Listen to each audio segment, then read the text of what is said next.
Hello my people, how are you? I hope mko poa na mnaendelea vizuri sana. Niwakaribishe katika darasa letu lingine. So far we have 4 successful classes ambazo tayari zimekuwa published, na hili ni darasa letu lingine la 5, na tutaenda kuongelea AI na digital marketing, namna AI inavyoweza kutumika kwenye digital marketing. Lakini kwa kuangalia utangulizi, tujue kwamba dunia leo katika ya kidigitali kumekuwa na makampuni mengi ama maongezeko ya wafanyabiashara wengi katika kuhitaji kuwafikia hao wateja wao kwa ufanisi na kwa haraka zaidi, na hapa ndipo hii artificial intelligence inapoingia na kusaidia kuboresha na kuboost hii digital marketing. Lakini malengo ya darasa hili, baada ya kujifunza somo hili, wewe utaweza kuelewa nini maana ya AI, utaweza kuelewa nini maana ya digital marketing, utaweza kuelezea jinsi AI inavyotumika kwenye digital marketing, na pia utaweza kutambua tools za AI zinazotumika kwenye digital marketing. Lakini kwa kwanza tutambue au tujue nini maana ya AI ama artificial intelligence. Artificial intelligence ni uwezo wa machine au software kufanya kazi zinazohitaji akili ya binadamu kama kujifunza, kufanya maamuzi, kuchambua data na kutabiri matokeo. Hizi machine na software ni vitu ambavyo ni artificial, ni vitu ambavyo vimekuwa modified kutoka kwenye vitu vingine, sio vitu ambavyo ni natural. Lakini intelligence is the ability of something or anything to acquire and use knowledge ama skills, ile ability ya kitu fulani kuacquire na kutumia ile skills na knowledge ambayo inayo, basi hicho kitu kinaonekana ni intelligence. Lakini kwa mazingira yanamfavor sana binadamu na binadamu kuonekana kwamba ni very intelligent, kwa sababu yeye ana uwezo tofauti na vitu vingine. Yeye uwezo wake, ana uwezo wa kujifunza na kufanya maamuzi, ana uwezo wa kuperceive image, ana uwezo wa kuongea, ana uwezo wa kusikia, ana uwezo wa kuchambua data, ana uwezo wa kutabiri matokeo na vitu vingi vinginevyo. Sasa hii machine na hizi software zimepewa uwezo kama ule binadamu ambao wanao, ili kuperform task zinazohitaji akili ya binadamu, ndio maana zikaitwa artificial intelligence. Lakini katika upande wa digital marketing ni nini? Digital marketing ni matumizi ya platforms za kidigitali katika kufikia, kuvutia na kubadilisha watu kuwa wateja. Hizi platforms za kidigitali ni kama email, tunaongelea social media, Facebook, Instagram na TikTok na social media zingine. Tunaongelea about website, tunaangalia kuhusu search engine optimization. Kwenye bracket hapo utaona kuna Google search. Hizi platforms za kidigitali zote zinatumika na hawa watu wafanyabiashara, makampuni, katika kufikia, kuvutia na kubadilisha watu kuwa wateja. Ile audience hawa wafanyabiashara na makampuni wanawataka kubadilisha kuwa audience. Lakini sasa twende tukaangalie ni namna gani AI inavyotumika kwenye digital marketing. Jinsi gani AI inatumika kwenye digital marketing? Sasa AI imekuwa msaada sana kwenye digital marketing. Hapa tumekwenda ku highlight vitu vichache tu ambavyo vinatumia AI katika kuunda digital marketing au katika kufanya kazi kwenye digital marketing, lakini zipo sehemu nyingi sana zinazotumika AI upande wa digital marketing. Kwa kwanza tuanze na upande wa content creation. Kwenye content creation hapa, a lot of content creators, almost 99.5% content creators wanatumia artificial intelligence katika kuandika caption za posti zao za bidhaa zao, katika kutumia kuandika blog post, ad copies, ideas za content. Watu wengi wanapata idea nyingi za content kutokana na hizi AI. AI imekuwa msaada mkubwa kwa kuwasaidia watu kupata idea mbalimbali za content. Hiyo ni mfano wa prompt ambayo imekuwa alipewa AI, then a generate 5 business idea of shoes making. Yeye akaleta design 5, akaleta idea 5 za kutengeneza viatu, ama kuletea idea 5 za kutengeneza viatu. Sasa hii ndio namna AI inavyotumika katika kugenerate data, katika kugenerate caption, katika kugenerate ideas mbalimbali. Hapo mfano kuna repair, upgrade, shoe workshop, yani utengeneze, not just making, also repair and upgrading shoes. Wewe usitengeneze tu, lakini uweze repair zile issues na upgrade issues ambazo vile ambavyo vimeharibika. So huo ni mfano tu wa namna AI anavyoweza kugenerate ideas mbalimbali kwa ajili ya biashara yako ama wewe ambaye unataka kuanzisha biashara. Lakini namba 2, katika upande wa audience targeting, AI imekuwa msaada mkubwa sana katika kutumbua data za watumiaji na kusaidia kutambua target audience sahihi ni ipi na kuonyesha ad kwa watu maalum na au wanaohusika zaidi. Kwa wale watu wanaotumia Meta Ads Manager watakuwa wananielewa zaidi. Kwa wale watu wanaotumia Google Analytics watakuwa wananielewa zaidi, kwa sababu hizi platform kama Meta Ad Manager inamsaidia yule mtumiaji katika kutambua audience yake sahihi ni ipi, simply kutokana na zile details ambazo anakuwa anaweka kwamba tangazo lake ama advertisement yake imfikie nani, ifikie sehemu gani, watu wa aina gani. Kwa hiyo ile AI inafanya kazi ya kuchambua na kupembua data ili kujua hii target audience ya mtu fulani ni nani. Inaoneaje target ya mtu fulani? Inajuaje hii ni target ya mtu fulani? Kama mtu anaye deal na mtu wa fashion, ni vitu vya fashion, inajuaje kama hii audience inahitaji watu fashion? Inaangalia historia za matumizi yao, inaangalia tabia zao. Tutaenda kuangalia hapo mbele. Lakini pia kuonyesha ads kwa watu maalum. Kuna watu ambao ni specific ad yako inaenda kwao, inafika sehemu zao, wanakuwa wana click.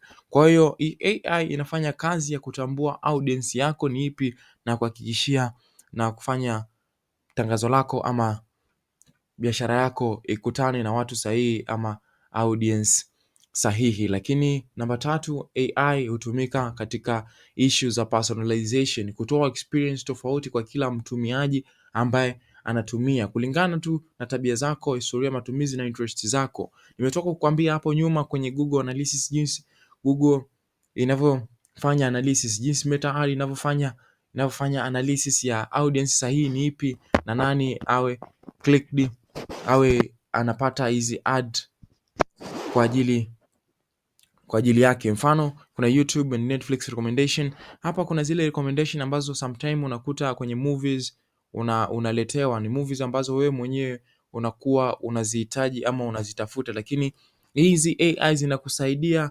kupata zile movie ama series simply kutokana na matumizi yako, kutokana na tabia zako na interest zako. Kwa hiyo hizi AI zinafanya kazi ya kustore data, zinafanya kazi ya kujifunza, zinafanya kazi ya kucopy, zinafanya kazi ya kupredict. So zina predict ni aina gani ya movies zikuletee, zina kupredict ni aina gani ya ads uwe uone, zina predict ni aina gani ya content uwe uone, kwa sababu tabia zako, matumizi ya historia ya matumizi na interest zako, ndivyo hizi AI zinajifunza. Kwa hiyo hii AI inajifunza na kujua wewe unataka nini, ndio maana ikaitwa artificial intelligence. Lakini upande wa 4, kwenye upande wa chatbots na customer support. Hizi chatbots na customer support mara nyingi zinapatikana kwenye website za biashara, website zinazotangaza vitu, kwa mfano tours website za product, website za elimu, website mbalimbali. Utakutana na hizi chatbots na customer support. Hizi zimekuwa crucial sana kwa sababu zimekuwa zikisaidia biashara nyingi kuweza kujibu maswali ya watumiaji wao au user wao wanaoingia kwenye website zao masaa 24 bila uangalizi wa binadamu. Sasa zinafanyaje kazi? Once unapoingia kwenye zile website, wakati una click pale, una click ile website, kwa mfano labda ni website ambayo inahusiana na product za asili, hizi chatbots na customer support zina pop up na kutokea pale na kukuuliza, je, nikusaidie nini? Hivyo wewe kama una swali ama una chochote cha kuuliza, hizi AI ama hizi chatbots zinakuwa msaada mkubwa sana pindi pale wewe unapoenda kuvisit zile website. Kwa hiyo pia inapunguza muda wa kujibu maswali, huboresha customer service provision, kwa sababu tunategemea huduma kwa wateja iwe inafanya kazi masaa 24, kwa sababu hawa wateja huwezi jua mteja anakuja saa ngapi kwenye biashara yako au kukuvisit wewe. Kwa hiyo unabidi uwe active. Hivyo hizi chatbot and customer support zinasaidia sana hizi biashara kuendelea kuwa active. Na namba 5, tunaangalia data analysis and insight, namna AI inavyotumika kwenye data analysis and insight. AI husaidia kuchambua performance ya campaign, wale watu wanaofanya matangazo, wanaofanya campaign ya mbalimbali. Inachambua data na kuangalia performance ya kampeni. Ni kampeni ipi imefanya vizuri zaidi kuliko kampeni nyingine. Google Analytics inafanya hivyo. Meta Ads Manager inafanya hivyo. Zipo platform nyingi sana ambazo zinachambua data na kufanya insight pia, lakini kutoa insight, kupendekeza maboresho, mfano kujua ni ad ipi inaleta conversion nyingi zaidi. Hapa itakuletea maboresho kwamba tuboreshe kitu fulani, tuboreshe ad hii hapa, tuboreshe twende na muundo huu hapa, kutokana na inafanya analysis ya soko, inafanya analysis ya mitandao na kujua ni kitu gani zaidi wewe unakihitaji ukifanya ili kupata conversion nyingi ama kupata audience wengi. Lakini twende sasa kwenye tools za AI zinazotumika kwenye digital marketing. Zipo tools nyingi sana zinazotumika kwenye digital marketing, hizi tools za AI, lakini hapa tunaenda kuangalia chache. Tunaenda kuangalia ChatGPT ni kwa ajili ya content creation. Zipo nyingi, lakini ChatGPT imekuwa powerful na imeimage kuwa useful sana kwa content creation. Google Analytics kwa ajili ya data insight, tumeisema sana hii na kuiongea sana, pamoja na Meta Ads AI ambayo ni kwa ajili ya Facebook and Instagram targeting and advertisement. Tuna HubSpot kwa ajili ya automation and CRM. CRM ni customer relationship management. Pia tutakuwa na darasa kuhusiana hii HubSpot, tutakuwa na darasa kupitia na automation and CRM. Twende tujue kwa nini automation na CRM vinafanya kazi kwa pamoja, na kwa nini bila automation CRM haifanyi kazi na bila CRM automation haifanyi kazi. Hivi ni vitu viwili vinavyofanya kazi sambamba. Sasa watu wengi wamekuwa hawajui ni kwa namna gani zinafanya hizi kazi, basi nitakuletea darasa kwa ajili ya automation and customer relationship management. Lakini tuna Canva AI, hii ni specifically kwa ajili ya designing and content creation pia. Sasa faida za AI kwenye digital marketing ni nini? Tuna faida nyingi sana za AI kwenye digital marketing. Kama ulivyoona hapo, zipo faida nyingi sana. Kuanzia tumeanza darasa hili mpaka hapa tulipofika, naona utakuwa umepata na kuona faida nyingi sana za AI kwenye digital marketing. Cha kwanza, inaokoa muda, inaongeza efficiency, inapunguza cost, inaboresha targeting, inaongeza sales and conversion. Kuokoa muda, kwa mfano kwenye chatbots pale ni customer service, mteja anapoenda kufanya survey kwenye website yako, basi inatokea haraka na kukusaidia kujibu maswali yako, hivyo inaokoa muda, inaongeza efficiency. Ukichukulia mfano huo tena, inaongeza efficient kwa sababu ule muda unakuwa umeokolewa. Pia hivi vitu vinakuwa, hizi AI zinakuwa very accurate kwenye kujibu maswali yako, kwa sababu zinakuwa tayari zimesha study data ya website yako na nini unakifanya, hivyo ina full package about wewe unakifanya nini, unapunguza cost, kuboresha targeting na kuongeza sales conversion. I hope wanafunzi wangu mmenielewa sana kuanzia tumeanza darasa hili mpaka tulipofikia hapa. Mimi sina lingine la kukwambia, ni kushukuru tu kwa kunisikiliza, ni kushukuru kwa kutizama darasa hili.